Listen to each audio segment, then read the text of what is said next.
Part 3 of Chapter 9. Korea. The Goryeo dynasty of 918 to 1392 sponsored works in celadon, a pale green glaze applied to a light gray stoneware body. That means ceramics, clay. Inlaid decoration using black and white slips developed distinctive forms. The bottle here displays bamboo and geese on celadon. So the big takeaway here is that the celadon ware, this pale green, is closely identified with Korea and has been since the Goryeo dynasty. If those of you who have done ceramics might be interested to know that these decorations were not painted on, but these little grooves for all of these decorations were cut out of the body of the clay and then a different color clay inserted in them. So that's what it means, inlaid decoration, not painted on. That's slightly more complicated.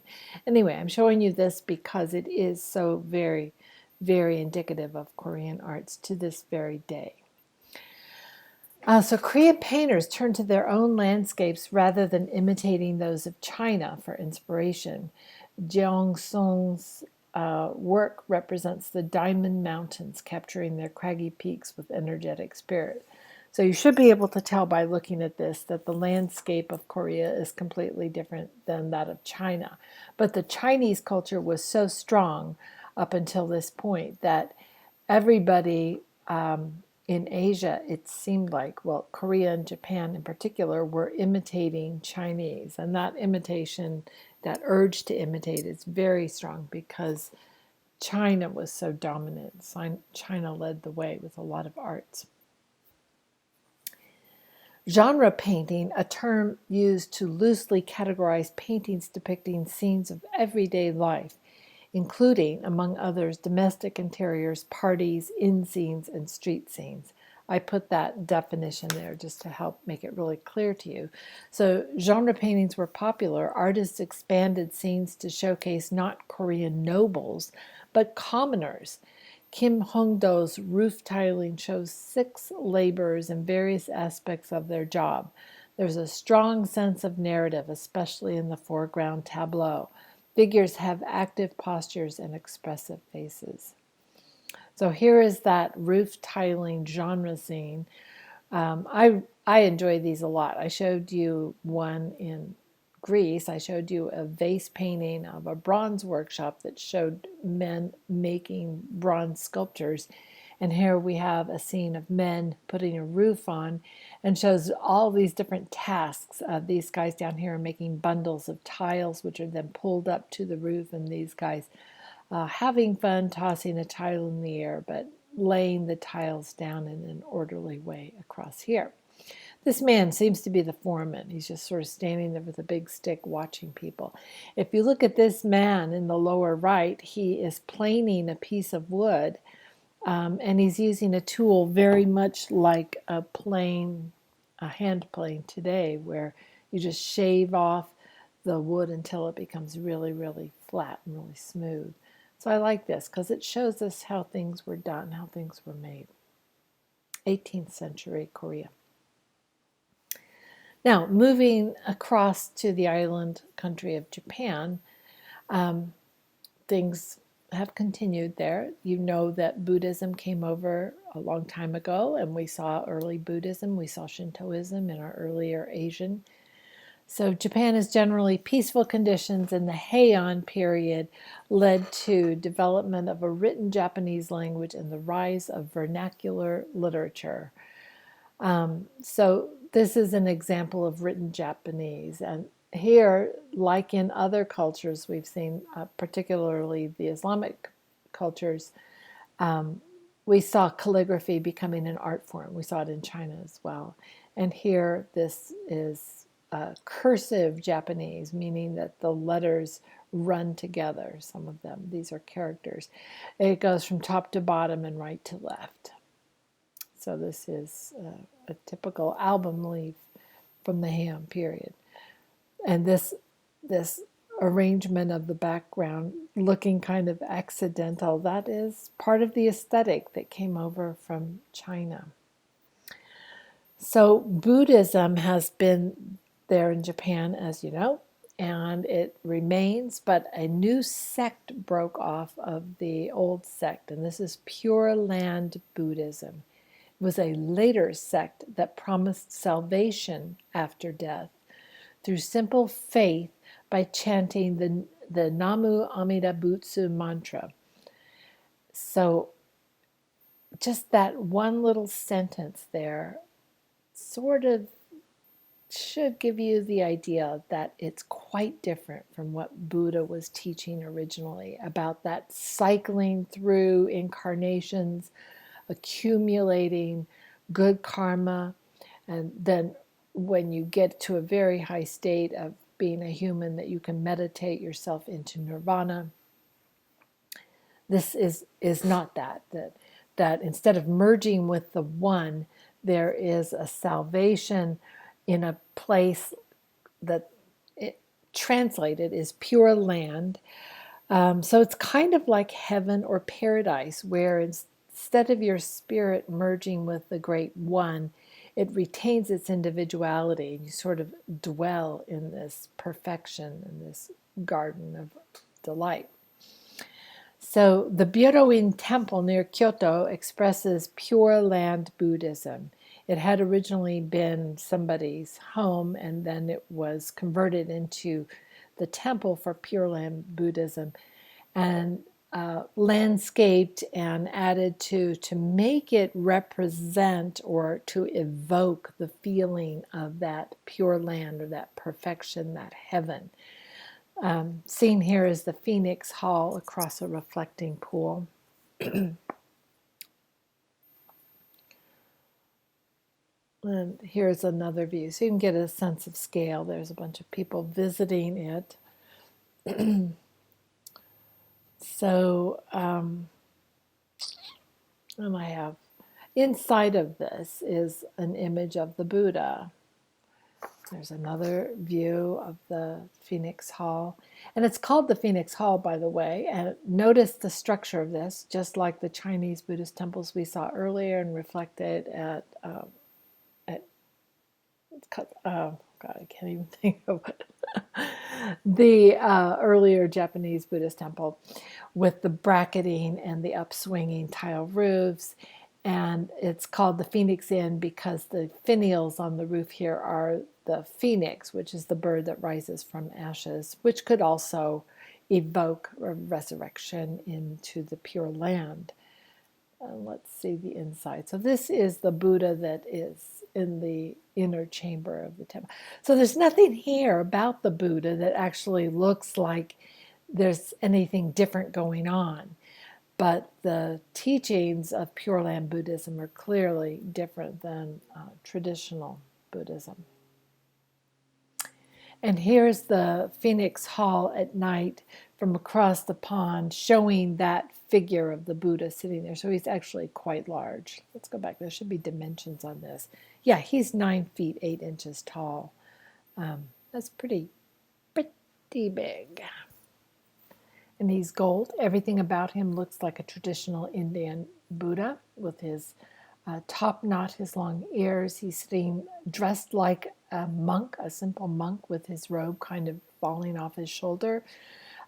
He has this centering mudra in his hands. They're sitting on the lotus throne.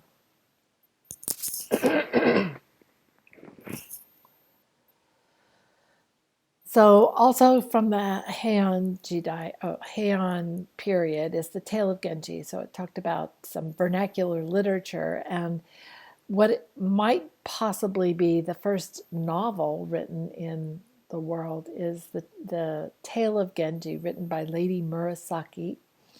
And it's a very, very long story about this woman who's, the character is also named Murasaki, who is in love with a prince, but she's not of the same social class. She's not royal, so she cannot marry him. So they keep up this affair, but mostly he spends his time with his wives and he's in the palace, so she just kind of winds through hundreds of pages.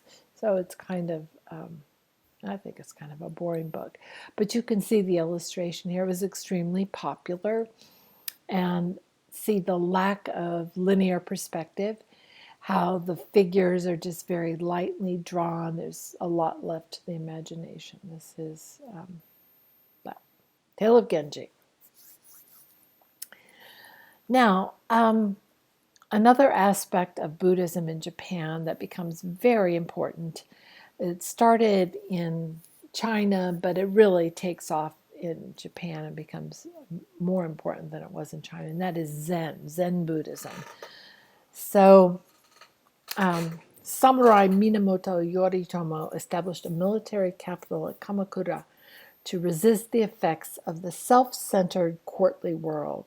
He began a tradition of rule by shogun that lasted until 1868. Zen Buddhism spread to Japan through its appeal to self-disciplined samurai. The Zen abbot Kao was a pioneer in simple black ink painting. This monk sewing draws the viewer to the activity of the subject. This is where, I feel extremely challenged trying to explain to you what is Zen about this. You can see the monk in this hanging scroll painting doing some sewing. And Zen, you have to think of as kind of a mental discipline where everything in the world is kind of filtered out, where you can focus on absolutely nothing or you can focus on one simple thing. And so in this case, the focus is on the act of sewing. So in the monk's mind, what he had for breakfast, what's going on around him is not at all significant. The only thing he's focused on is that needle and that thread passing through the fabric. So that, to me, is the Zen of this painting. Another Zen innovation was the dry landscape garden. The first one was Ryoanji in Kyoto, and this is it. So people would sit over here on this veranda and they would stare at the rock garden and meditate on it. This was placed here about 1480 and has been there ever since. Every day a monk comes out in the morning and rakes these little pebbles, makes them perfect again. Obviously he starts in the far corner and works his way over and then out, removing any leaves or grass that might have blown in overnight.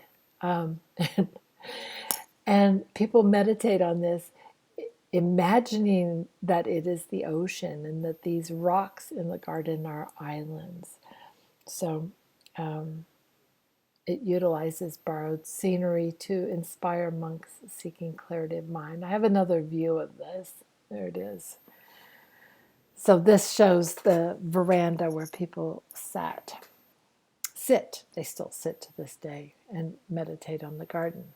So this type of garden became really popular in Kyoto and other Buddhist temples, especially the Zen temples, and there were many, put in their own rock gardens, nothing quite as large as that, but they would evoke different types of seascapes. So this one has a more active ocean with these rings of water washing away from the imaginary islands. And there's another one that looks like a ship. That's very, very popular. People would sit and meditate at those. This is the interior of that very temple that we just looked at. This is Daitokuji outside of Kyoto. And it shows one of the rooms. I just really wanted you to see a traditional Japanese interior. This was typical of what you would see in higher class homes as well, with a floor covered with these straw mats, tatami mats, and they're very fragile. They're just woven straw, and that's why people always remove shoes when you go into Japanese homes. There's a dirt issue, and then there's the fragility of the floors. The walls are covered with these sliding paper screens, and in this case, a beautiful landscape. Some trees have been painted on it, but you could slide these open. These serve as doors and walls, but they're made of paper, so they also burn. Okay, that's Japan. So another Zen practice that's very popular in Japan to this day is the tea ceremony, also known as Cha no Yu. And I put the words there on it so you can learn a little Japanese as you go. So Cha no Yu, or the way of tea, literally. So in the tea ceremony, that hyper focus, that screening out of all the world, is done by just simply focusing on the simple act of making tea and of drinking tea. And usually there are two people present, a person making the tea and the person receiving the tea. There can be more than one person receiving tea. But the part of the discipline, I mean, there's a whole little choreography of how to stir the tea and boil the water and all that, which again facilitates that hyper focus. But another aspect of the discipline is that somebody in a tea ceremony must not talk about anything other than the here and now, the tea and the cakes or the tea bowls.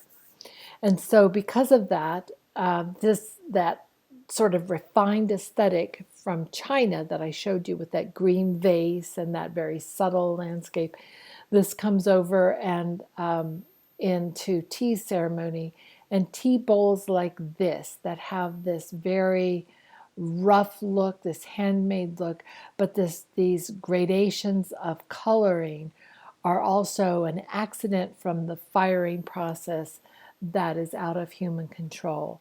So a tea bowl like this, rough, it's not refined at all. This would be highly esteemed and highly valued by collectors in Japan for use in a tea ceremony.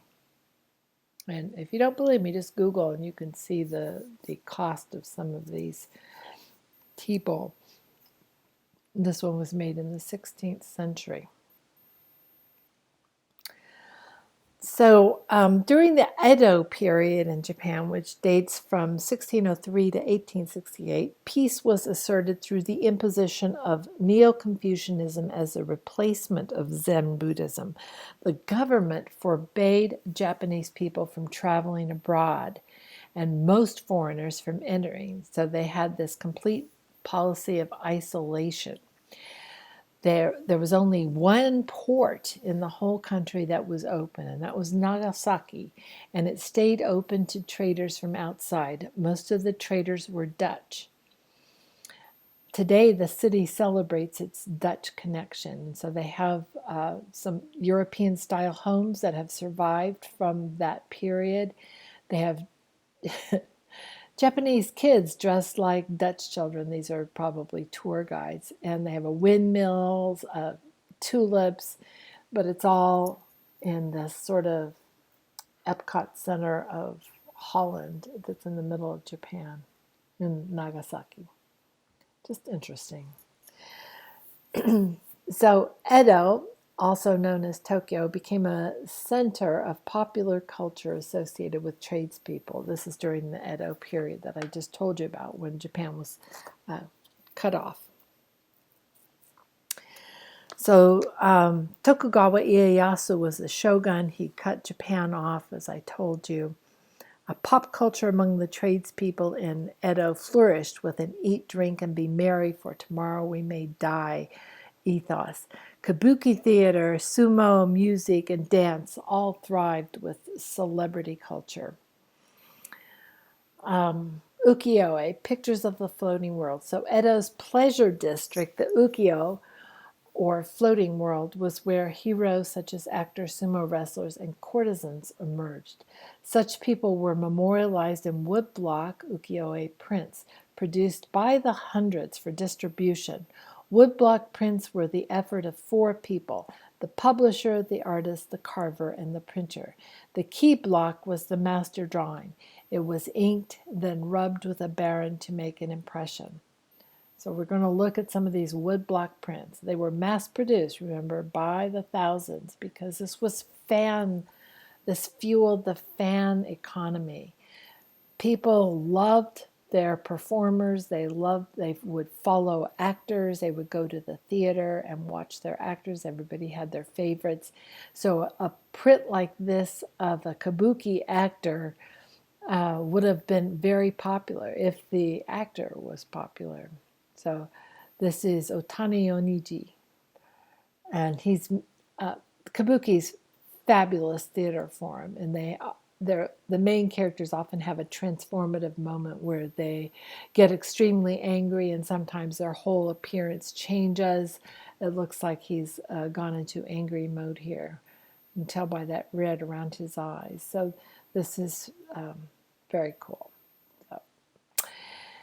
And also the tea houses, the entertainment district, that floating world in Tokyo is where women were hired to entertain men, and they would dance, they would talk, they would flirt, they would flatter, and they would play music and sing.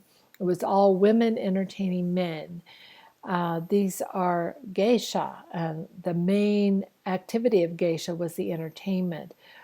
But there was always sort of a sexual allure.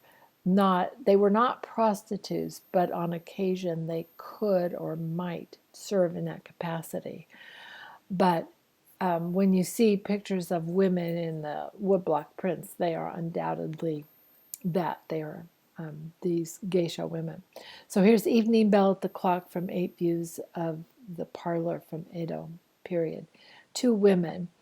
And it looks very tame to us, but it's actually pretty sexualized. For example, this front woman, her kimono is hanging very loose, and we can see her shoulders. That's very suggestive.